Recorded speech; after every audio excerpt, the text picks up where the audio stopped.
Welcome back to my YouTube channel study math 91 में। तो कैसे हैं आप सभी लोग। तो आज बात करते हैं हम लोग जीएस। ठीक है, तो यूपी पुलिस 24 तारीख की सेकंड शिफ्ट में जीएस कैसे पूछेगी। लोगों को लगता है ना पेपर बहुत आसान आ रहा है, जो करके आ रहा है ना उससे पता लग रहा है कि वो पहले से लगता है जब अपना करने से पहले, जब हमारा पेपर नहीं था ना, जैसे किसी का भी पेपर, जिसका पेपर नहीं रहता ना उससे पहले उसको बहुत आसान लगता है। जब खुद पेपर देने जाता है ना तब लगता है यार ये क्या पूछ लिया। भाई पेपर एनालिसिस देखना, वहाँ पे करना और पेपर के अंदर पेपर देना, मतलब एग्जाम हॉल के अंदर पेपर देना, तब पता लगता है अपनी असली औकात कि हाँ मुझे कितना मालूम होता है। एनालिसिस में तो ऐसा लगता है कि सब पता है, जब पेपर में देने जाते तो इतना प्रेशर रहता है कि आती हुई चीज़ गलत हो जाती है। और बहुत लोगों के साथ हुआ है। पेपर एक बार देखो, पेपर में टिक लगे, वहाँ से समझ में आ जाएगी कि पेपर कितनी गलतियाँ लोगों से हुई हैं। लेकिन वैसे सबको कह रहे हैं बहुत ईजी बहुत ईजी बहुत ईजी आ रहा है जीएस, सबको ऐसी तैसी करे दे रहा है सबको जीएस, और लोगों को लगता है बहुत सिंपल आ रहा है तो मेरिट हाई जाएगी। वो तो समय बताएगा आप लोगों को, ठीक है। जिसको लग रहा है आसान है वो समय बताएगा कि मेरिट कितनी जाएगी। चलिए क्वेश्चन नंबर 94 की बात कर लेते हैं। क्वेश्चन नंबर 94 हमारा, दुनिया भर में आपदा जोखिम में कमी के लिए दिशा निर्देश और सहायता प्रदान करने के लिए कौन सा संगठन जिम्मेदार है। तो देखो यूनेस्को तो है नहीं, WTO व्यापार में आता है, WHO हेल्थ से रिलेटेड है, तो बच्चा कौन हमारा, बच्चा UNDRR। ठीक है, चलिए तो कौन सा होगा हमारा 94 का ऑप्शन नंबर डी। तो जो लोग कह रहे हैं ना बहुत सरल पेपर आ रहा है, तो उनको कहना है एक बार जीएस हिला के दिखाओ तो पता लगेगा। ठीक है, भले कितनी भी पढ़ी लेकिन जीएस इतनी जल्दी नहीं हिलती है। तो 2-4 क्वेश्चन पढ़े हुए आ जाते, लगता है कि बहुत आसान आ गया।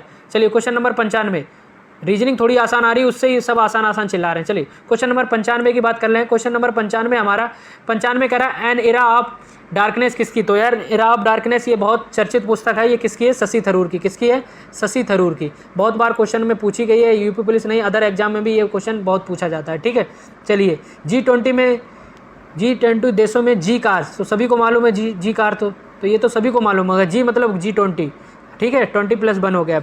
चलिए तो कौन सा ग्रुप, चलिए ग्रुप।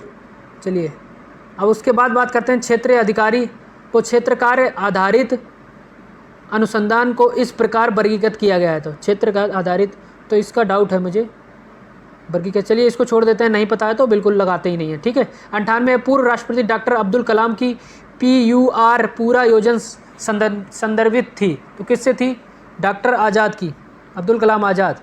जल्दी से बताइए किससे संबंधित थी, किससे संबंधित थी ये, किससे संबंधित, ग्रामीण। तो कहाँ ग्रामीण, जहाँ पे ग्रामीण दिख जाए तो वहीं से संबंधित थी।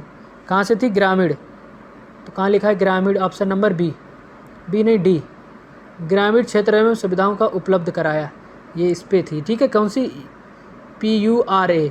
ठीक है, चलिए क्वेश्चन नंबर बात करते हैं। क्वेश्चन नंबर 99 क्वेश्चन कह रहा है बाजरा का सबसे बड़ा उत्पादक। तो बताइए बाजरा का सबसे बड़ा उत्पादक, किसी को सबको पता होगा बाजरा का सबसे बड़ा उत्पादक कौन है, बाजरा का सबसे बड़ा उत्पादक तो कौन है बाजरा का सबसे बड़ा उत्पादक, हमारा राजस्थान। जिसका भी राजस्थान हो, हमारा तो नहीं है भैया, हम तो रहते हैं यूपी में। ठीक है, जो भी राजस्थान का उनको पता होगा बाजरा उत्पादक में नंबर 1 है। चलो कम से कम यूपी पे नहीं है तो राजस्थान तो क्वेश्चन पहुंचा है ना। चलिए अब है नरौरा परमाणु। तो नरौरा परमाणु तो ये तो सबको, अब तो यूपी का आ गया भाई, चलो यूपी का आ गया। तो नरौरा कहाँ है, देखो लोग हमीरपुर लगा के आए हैं कोई, तो कौन कह रहा है कि भाई साहब आसान है, देखो कोई यहाँ पे गुजरात लगा के आया। जब पेपर देखो तब पता लगता है कौन क्या लगा के आया। तो कौन है भैया, नरौरा कहाँ है, जल्दी से बताओ कहाँ है, बुलंदशहर में, नरौरा बुलंदशहर में। तो लोग हमीरपुर लगा के आए, यहाँ देखो बाजरा का सबसे बड़ा गुजरात लगा के आए हैं। ठीक है, और इसमें देखो प्रोविंड urban एलिजेंट लगा के, शहरी ग्रामीण लगा के आए हैं। तो भाई साहब जो पेपर देता है ना उसको पता होता है कि किस तरीके से पेपर आ रहा है। ठीक है, चलो ये हो गया क्वेश्चन नंबर 100 हो गया। 101, तो 101 कह रहा है यूनाइटेड किंगडम की अधिकतम मुद्रा क्या थी। तो यूनाइटेड किंगडम की मुद्रा बताओ ये क्या थी। तो यूनाइटेड किंगडम की मुद्रा बताओ क्या थी। तो यूनाइटेड किंगडम, यूके की तो क्या थी, पाउंड स्टर्लिंग। आप लोगों को ये मैंने क्वेश्चन कराया है मुद्रा। ठीक है, और USA की है डॉलर, नहीं तो डॉलर पेल दो, ये USA की है। ठीक है, ठीक है, जापान की येन है। ठीक, चलिए नेक्स्ट क्वेश्चन की बात करते हैं। ग्रीन हाउस क्या है। तो जल्दी से बताइए ग्रीन हाउस क्या है। तो ग्रीन हाउस क्या है, ग्रीन हाउस तो सभी को मालूम है ग्रीन हाउस का है। ग्रीन हाउस गैस जो हाइड्रोजन छोड़ती है, गैस जो अवरक्त उत्सर्जित अवशोषित गैस जो कार्बन डाइऑक्साइड को अवशोषित करती है, गैस जो ऑक्सीजन छोड़ती है। तो बताओ कौन सी, बताइए ग्रीन हाउस गैस क्या है। तो ग्रीन हाउस गैस क्या है हमारी, ग्रीन हाउस गैस है हमारी जो अवरक्त विकिरण उत्सर्जित को अवशोषित करती है। क्या, जो अवरक्त विकिरण को उत्सर्जित करती है, क्या उत्सर्जित करती है। ठीक है, तो 102 का ऑप्शन नंबर बी, तो 102 का ऑप्शन नंबर क्या हो जाएगा? बी। चलिए क्वेश्चन नंबर 103। 103 हमारा क्या क्या है? तो प्रत्येक पंजीकृत आपूर्ति को दी गई पहचान क्या होती है? दी गई पहचान क्या होती है? तो क्या होती है? जीएसटी नंबर, मतलब GSTIN क्या हो जाती है? GSTIN। 103 का ऑप्शन नंबर ए। चलिए अब बात कर लेते हैं क्वेश्चन नंबर 104। साइबर सुरक्षित भारत पहल किस वर्ष शुरू की गई थी? तो साइबर सुरक्षा पहल भारत में कब की गई थी? 2018 में। ठीक है, कब की गई थी? 104 का ऑप्शन नंबर डी। चलिए 105 की बात कर लेते हैं। किस दिन अंतर्राष्ट्रीय शांति दिवस? तो अंतर्राष्ट्रीय शांति दिवस कब मनाया जाता है? अंतर्राष्ट्रीय शांति दिवस कब मनाया जाता है? तो कब मनाया जाता है? 21 सितंबर को। बहुत पढ़ाए हैं आप लोगों को दिवस ये, तो दिवस याद करके जाना दोस्त, बहुत पूछे जा रहे हैं। ठीक है, तो कब मनाया जाता है? 21 सितंबर को। चलिए नेक्स्ट है 106। भारत की पहली प्रधानमंत्री, तो भारत की पहली प्रधानमंत्री कौन थी? जल्दी से बताइए, भारत की पहली प्रधानमंत्री तो कौन सी थी? कौन थी भारत की पहली प्रधानमंत्री? इंदिरा गांधी। ठीक है, कौन थी? इंदिरा गांधी। उत्तर प्रदेश की पहली, जल्दी से बताओ, मुख्यमंत्री कौन थी? ये आपको कमेंट में बताना है। ठीक है, चलिए निम्नलिखित में से कौन सा भारत में सबसे बड़ा खाद का उत्पादक है? तो बताइए कौन है? राष्ट्रीय केमिकल एंड फर्टिलाइजर लिमिटेड, या फिर जल्दी से बताइए कौन है सबसे बड़ा? कौन सा है सबसे बड़ा? या फिर कैरोमंडल इंडस्ट्री लिमिटेड? तो जल्दी से बताइए कौन है? तो कौन है इसका? इंडियन फार्मर्स फर्टिकल। देखो फार्मर्स से आपको लोगों को थोड़ी सी मिलेगी, नहीं फार्मर्स मतलब कृषि किसान की बात हुई है तो फार्मर्स से बात हुई है। ठीक है, तो यहाँ से आप कर सकते थे। ठीक है, 107 का सी। 107 का सी। चलो क्वेश्चन नंबर 108 है मानव अधिकार संरक्षण अधिनियम। तो मानव अधिकार संरक्षण अधिनियम सभी को मालूम होगा कब? 28 सितंबर 1993 को। कब? 28 सितंबर 1993 को। ठीक है, 28 सितंबर 1993 को। तो 108 का सी। चलो 109 क्वेश्चन पूछा हमारा, भारत में कैशलेस अर्थव्यवस्था को भारत सरकार की पहल के साथ बढ़ाया है। तो बताओ कौन थी? सबको मालूम है कैशलेस। तो कैशलेस क्या होता है? Digital India. डिजिटल इंडिया बनेगी कैशलेस से बनेगी क्या? 109 का option number D, digital India. ठीक है, चलिए 110। किस प्राचीन भारतीय ग्रंथ को आयुर्वेद का विज्ञान के नाम से जाना जाता है? तो आयुर्वेद का विज्ञान जल्दी से बताइए, तो किसको माना जाता है? चरक संहिता। चरक संहिता किसको? चरक संहिता को। ठीक है, 110 का बी। 110 का बी। चलो क्वेश्चन नंबर 111। 111 कह रहा है हमारा, भारतीय संविधान के किस अनुच्छेद में पंचायतों की स्थापना है? तो पंचायतों की स्थापना बताओ किस? तो बताओ पंचायतों की स्थापना, जल्दी से बताओ, सभी को मालूम होगी। 111, तो 111 पंचायत 24, जल्दी से बताओ क्या है? 243। कितनी है? 243, अनुच्छेद 243। ठीक है, चलिए क्वेश्चन नंबर 112। किस दिन विश्व मौसम विज्ञान दिवस? क्या विश्व मौसम विज्ञान दिवस? तो मौसम विज्ञान दिवस कब मनाया जाता है? 23 मार्च को। ये सब पढ़ाए हैं आप लोगों को, दिवस याद करके जाना। दिवस की बहुत इंपॉर्टेंट क्लास है। विश्व मौसम विज्ञान दिवस के रूप में मनाया जाता है। देखो एक ही मतलब दिवस से ही पूछेगा, 2-3 पूछेगा तो 2-3 पूछ देता है। क्या SSC कोड, SSC कोड क्या होता है? SAC कोड बताओ। SAC कोड में अंक होते हैं, तो बताओ SAC कोड में, तो ये तो भाई साहब पहली बार पढ़ा होगा। ठीक है, सर्विस अकाउंट होता है ये, जल्दी से बताओ तो कितने? SFSC कोड तो मालूम है। चलिए तो क्या होगा इसका आंसर? वैसे 6 होगा। कितने? 6। चलिए नेक्स्ट क्वेश्चन है हमारा, भारत के लौह पुरुष। तो लौह पुरुष किसके? दादा भाई है नहीं, लौह पुरुष के रूप में किसे जाना जाता है? अच्छा, तो किसे जाना जाता है? सरदार लौह पुरुष किसे? सरदार वल्लभ भाई पटेल, लौह पुरुष के नाम से। 114 का सी, लौह पुरुष।